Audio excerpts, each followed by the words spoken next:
नमस्कार दोस्तों। ओम नमः शिवाय। बोलो भोलेनाथ की जय। हिंदू धर्म में मासिक शिवरात्रि का खास महत्व माना जाता है।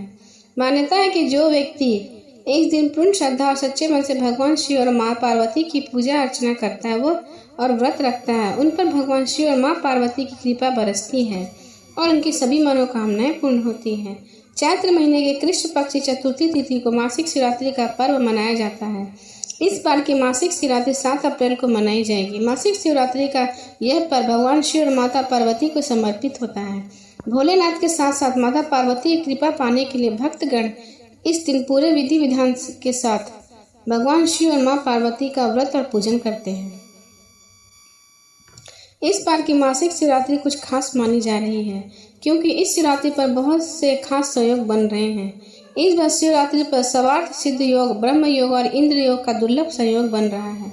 मान्यता है कि सर्वार्थ सिद्ध योग से भगवान शिव और माता पार्वती की पूजा अर्चना करने से सभी मनोकामनाएं पूर्ण होती हैं और सभी कार्यों में सफलता प्राप्त होती है। चैत्र शिवरात्रि पर भद्रा और पंचक भी है। मासिक शिवरात्रि के शुभ मुहूर्त। पंचांग के अनुसार 7 अप्रैल 2024 को सुबह 6:53 से चतुर्थी तिथि की शुरुआत हो रही है और अगले दिन यानी 8 अप्रैल को देर रात तक 3:21 पर इसका समापन होगा।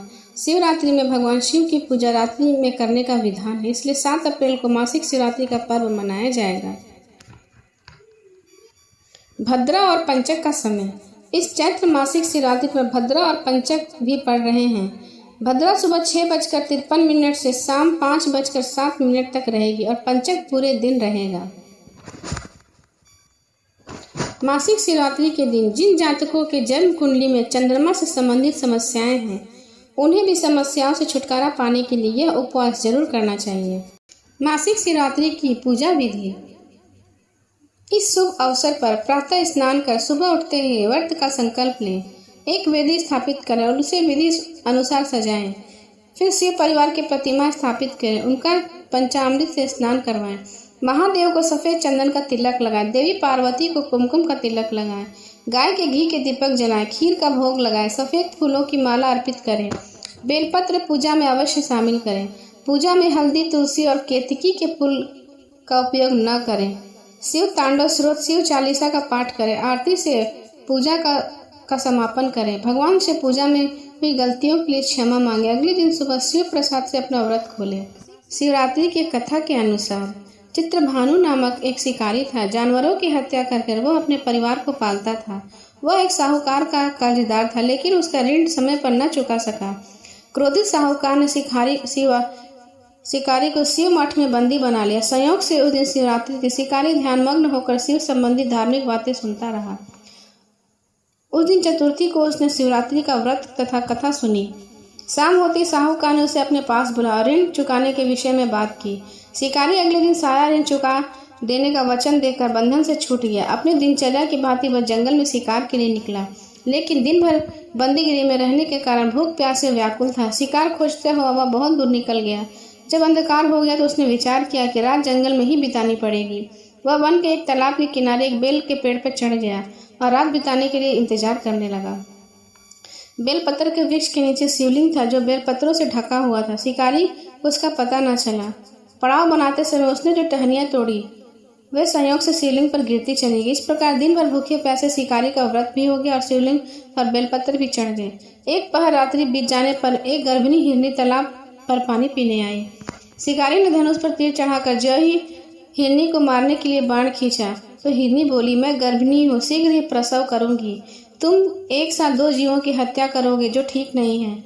मैं अपने बच्चे को जन्म देकर शीघ्र ही तुम्हारे पास आ जाऊंगी, तब तुम मुझे मार लेना। शिकारी ने हिरनी की बात मान ली और हिरनी जंगल में चली गई। धनुष चढ़ाने तथा ढीली करने के वक्त कुछ बेलपत्र टूटकर शिवलिंग पर गिर गए। इस प्रकार उसने अनजाने में ही प्रथम पहर की पूजा भी समापन कर लिया। कुछ ही देर बाद एक हिरनी उधर से निकली। शिकारी की प्रसन्नता का ठिकाना न रहा। समीप आने पर उसने धनुष पर बाण चढ़ाया। तब उसे हिरनी ने देखा और विनम्रतापूर्ण निवेदन किया, हे शिकारी, मैं थोड़ी देर पहले ऋतु से निर्मित हुई हूँ, कामांतुर वीरनी हूँ, अपने प्रिय की खोज में भटक रही हूँ। मैं अपने पति से मिलकर शीघ्र ही तुम्हारे पास आ जाऊंगी। शिकारी ने उसे भी जाने दिया। 2 बार शिकार को खोकर उसका माथा ठनका। वह चिंता में पड़ गया। रात्रि का आखिर पहर बीत रहा था। इस बार भी धनुष से लगकर कुछ बेलपत्र शिवलिंग पर जाकर गिर पड़े। दूसरे पहर की पूजन भी समाप्त हुई। तभी एक अन्य हिरनी अपने बच्चों के साथ उधर से निकली। शिकारी के लिए वह सर्वमणि के अवसर के समान था। उसने धनुष पर तीर चढ़ाने में देरी नहीं लगाई और तीर छोड़ने के लिए वाला था कि हिरनी बोली, हे शिकारी, मैं इन बच्चों को इनके पिता के हवाले कर लौट आऊंगी। इस समय मुझे मत मारो। शिकारी हंसा और बोला, सामने या शिकार को छोड़ दो, मैं ऐसा मूर्ख नहीं। इससे पहले मैं 2 बार अपने शिकार को खो चुका हूँ। मेरे बच्चे भूख प्यासे व्यग्र हो रहे होंगे। उत्तर में हिरनी ने फिर कहा, जैसे तुम्हें अपने बच्चों की ममता सता रही है, वह ठीक वैसे मुझे भी सता रही है। शिकारी, मेरा विश्वास करो, मैं इन्हें इनके पिता के पास छोड़कर तुरंत लौटने की प्रतिज्ञा करती हूँ। हिरनी का दुख भरा स्वर सुनकर शिकारी को उस पर दया आ गई। उसने उस मृग को भी जाने दिया। शिकारी के अभाव में तथा भूख प्यासे व्याकुल शिकारी अनजाने में ही बेलपत्र पर बैठा बेलपत्र तोड़ तोड़ कर नीचे फेंकता जा रहा था। पाँव फटने को हुई तो एक हष्टपुष्ट मृग उसी रास्ते पर आया। शिकारी ने सोच लिया कि इस शिकार का वो शिकारी अवश्य शिकार करेगा। शिकारी ने तभी धनुष पर बाण खींचा। तब मृग ने विनती स्वर में बोला, हे शिकारी, यदि तुमने मुझसे पूर्व आने वाली 3 मृगियों तथा छोटे बच्चों को मार डाला है तो मुझे भी मारने की में विलम्ब न करो, ताकि मुझे उनके वियोग में एक क्षण भी दुख न सहना पड़े। मैं इन हिरनियों का पति हूँ। यदि तुमने उन्हें जीवन दान दिया है तो मुझे भी कुछ क्षण के लिए जीवन दान देने की कृपा करो। मैं उनसे मिलकर तुम्हारे समक्ष उपस्थित हो जाऊंगा। मृग की बात सुनते शिकारी के सामने पूरी रात का घटना चक्र घूमने लगा और सारी कथा मृग को सुना दी। तब मृग ने कहा, मेरी 3 पत्नियां जिस प्रकार प्रतिज्ञाबद्ध होकर गई हैं, मेरी मृत्यु के से अपने धर्म का पालन नहीं कर पाएंगी। अंत जैसे तुमने विश्वास पात्र मानकर छोड़ा है, वैसे मुझे भी जाने दो। मैं उन सबके साथ तुम्हारे सामने शीघ्र ही उपस्थित हो जाऊंगा। शिकारी ने उसे भी जाने दे। इस प्रकार प्रातः हो गई। उपवास, रात्रि जागरण तथा शिवलिंग पर बेलपत्र चढ़ने से अनजाने में ही वह शिवरात्रि की पूजन पूर्ण हुई। पर अनजाने में की हुई पूजन का परिणाम उसे तत्काल मिला। शिकारी का हिंसक हृदय निर्मल हो गया। उसमें भक्ति भाव का वास हो गया। थोड़ी देर बाद वह मृग सब परिवार शिकारी के समक्ष उपस्थित हो गया ताकि वह उसका शिकार कर सके। किंतु जंगली पशुओं की ऐसी सत्यता देखकर शिकारी को बड़ी गलानी हुई।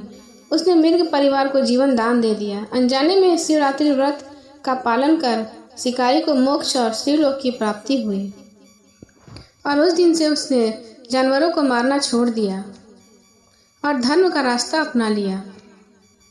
बोलो शिव शंकर की जय, पार्वती माता की जय।